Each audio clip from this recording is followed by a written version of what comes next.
I just saw Fantastic Four First Steps, and I did not really think I was going to like this movie.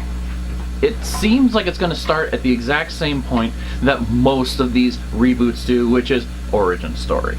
Sure, you get the fact that there's already existing relationship between two of the characters, which they usually tease for a couple movies at least, or maybe an entire television series, but it worked out really well. Aside from the beginning 10 minutes of exposition showing, hey, this is what they've done in the past, a little more traditional format, but they did that very much intentionally. They use a almost late night television show kind of template to showcase, here is what they're known for, and here is what they're going to do, and they're our guests tonight. So I understand, that worked as almost a hype package for the movie as a whole, plus then we didn't have to watch an entire origin movie.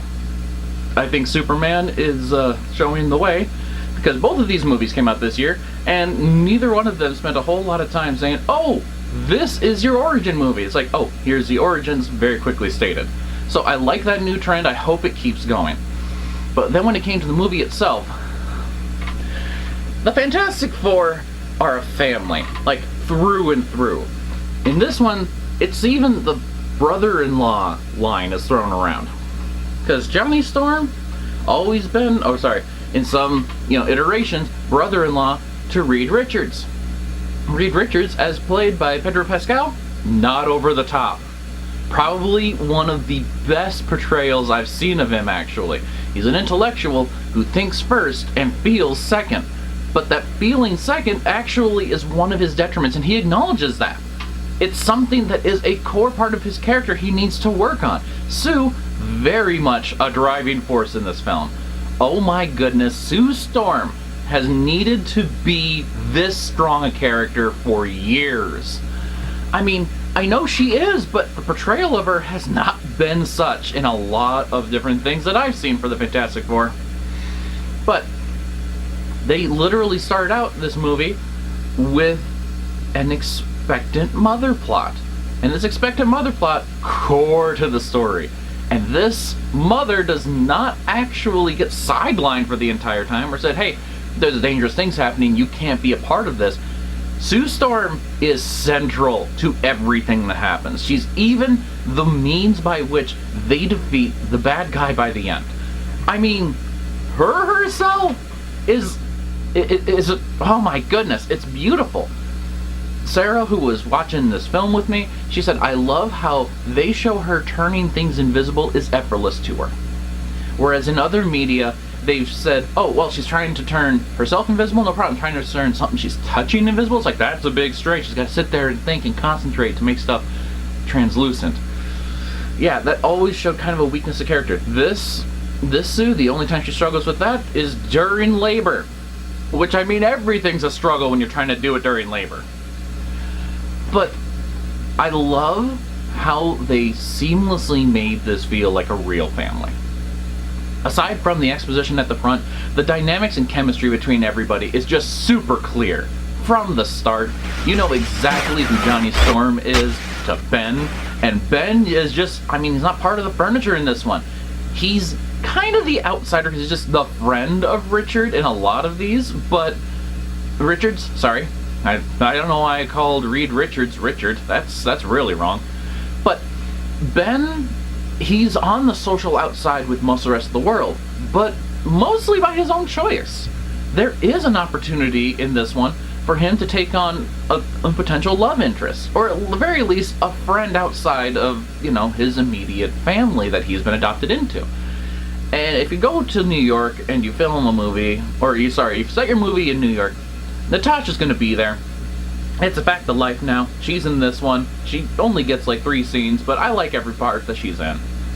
At least she's not traveling through time on this one, or stuck in a loop. So, I think at the end of the day, I enjoyed all of the enemies in this one immensely. Which, for a Marvel movie, is a pretty great statement, actually. I really love the way they redid the Silver Surfer, not just because, of gender-blind casting, but the way that they incorporated her story almost made more sense than, because I saw the Rise of the Silver Surfer movie. It's still convoluted to me exactly why the Silver Surfer did what he did in that film. It just didn't quite jive with what he was. He was the herald of Galactus, and Galactus is a giant cloud. It's like, how does this work? This, crystal clear. Why did Silver Surfer take the role? And why does Silver Surfer eventually do what she does? I had no questions. This is just perfectly consistent character throughout. Oh man, it was actually heartbreaking. Silver Surfer broke my heart, as Silver Surfer should. Oh, so Galactus, mostly a practical effect with just some additions of CG. And you can tell because the movement and weight he has is fantastic. I don't feel like I'm staring at a giant, artificial construct, even though Galactus himself is a lot, of pieces and bits that are just enormous. I felt that gravity. It was like a great kaiju movie, and it was, some superpowered beings taking on Godzilla. That was a beautiful way that they had that end sequence go. Galactus should have always been who he really was. And remember how I was saying there was a baby involved? Franklin Richards is in this plot. Franklin Richards is introduced in the Marvel Universe. Things are about to get crazy. Oh man, by the end of this movie, I'm sitting here going, I know that this is the time for Franklin to step up. Franklin at this point, newborn baby. He's opening his eyes, he's looking around, he's mostly helpless. And I'm thinking, no, Richards, let your son do his job. It's great. They are acknowledging the fact that he is a big deal from jump on this. And they even give a little bit of a tease for what's going to happen next, as they always do. And Reed Richards' son is going to be a prominent fixation of Avengers Doomsday. At least according to the final scene that they had in the credits. Oh, they're trying to launch the next movie with that. And they literally show the tagline too. Oh, another thing. They recreated the Fantastic Four cartoon for part of this. Oh man, I used to watch that all the time on Cartoon Network. I don't know where you can even find it anymore. It was so cheesy. It was ridiculous, and it holds a warm spot of nostalgia for people like me. So yeah, it hit the nostalgia sweet spot. It wasn't overly forced funny. There were actually less quips in this one than in Superman. So I got to give them credit there. They restrained. Johnny Storm, he was definitely the closest we had to, a human walking punchline, but even he had a great subplot and had some growth, and you saw him care about someone in a deep way. I loved it. I think this is what the characters needed to elevate and become part of the rest of the team. I'm sure it happens in the comics, because, comics, you give enough time, anything happens, but this is the first time I've ever seen that portrayal on screen, in any capacity. Johnny Storm growing up, becoming an uncle to Franklin Richards. Man, I cannot wait to see where this one goes next. Of course, there's always a chance that there's a change of plans, and Avengers Doomsday just doesn't really come together as they planned, but you know what? Maybe Marvel's finally tired of disappointing its audience. I came to this having only seen, the last one I saw in theaters was actually the Deadpool movie, Deadpool Wolverine. Haven't seen a lot of the multiverse stuff, heard a lot about it, haven't even seen either season of Loki. So when it comes to the timeline, the different world stuff, thank goodness I was there for Deadpool Wolverine, because otherwise I'd have been totally lost. Different worlds, different interpretations, all that. But you don't have to know a lot about the multiverse or be heavily invested in it for this story to make sense. This is a standalone story as I saw it currently, but it's going to tie into bigger things. So who knows if this is going to eventually get multiversey on us, but I think they're trying to do away with that. They're trying to tell the individual stories, not hop around, because there was no hopping around in this one. This was just their tale. And there was a moment that the plot had me worried. They were saying, oh, we're going to fly off and we're going to face Galactus out in space. We're going to take them on. I'm like, this is where they're going to accidentally hop through time and go to a different version of Earth, isn't it? I had that concern. I was like, oh no, I signed on to a multiverse movie anyway. Now we're going to meet the original version of the Fantastic. No, they didn't do that at all. They stayed clear of that, told their own story, told it well, made it entertaining, and they even did a little bit of science warping. Like, they got to 0.88 the speed of light just by slinging around a neutron star.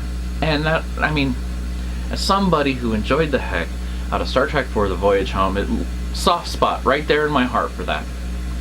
So, my recommendation, if you're burnt out on Marvel, this is not a bad one to come back to. I really enjoyed all the characterizations. I think that they had a very solid Fantastic Four plot. It did not feel like they were trying to out-muscle their way out of a situation. The Fantastic Four, yeah, they've got Thing and they've got Johnny, but they're not the muscly group. They think their way through things, and they coordinate the trust of the people, and they leaned on that. There's even a part where I was thinking, oh, this plot point means the whole world's going to turn against them because of this one facet. And literally, as I was concerned that the whole rest of the movie is going to become us versus them, there's an olive branch offered by Sue Storm in a beautiful speech. And I was like, dude, I'm being touched right now. This is touching. A coming together message in a world that is so divided. And I bought it. So yeah, great family movie. A couple, when I say family, I'm not saying for everybody in the family. There are a couple of profanities sprinkled throughout, just randomly, but it's always in a moment of distraction or of deep, like, concern. So it's not just flippant. They're doing it with purpose. A character is stressed, and it's never really overly accentuated. It's an under-the-breath kind of swearing. So I think it's realistic. I don't know why it would be anything that's going to be offensive to too many people. I'm sure kids would probably even miss it being said. It's like when your parents swear under their breath. It's like, yeah, it's not great to do around the kids, but sometimes you just express something. And there's not a lot of children in these scenes, so it all makes sense to me. I would say, go out and see it. If you've been out of the loop, or if you've been in the loop and sick of what they've been putting out lately, this is one that's going to bring some people back into the Marvel Universe. And I really hope they don't drop the ball in the next one. Well, that's what I thought of the Fantastic Four First Steps. And I'll catch you later.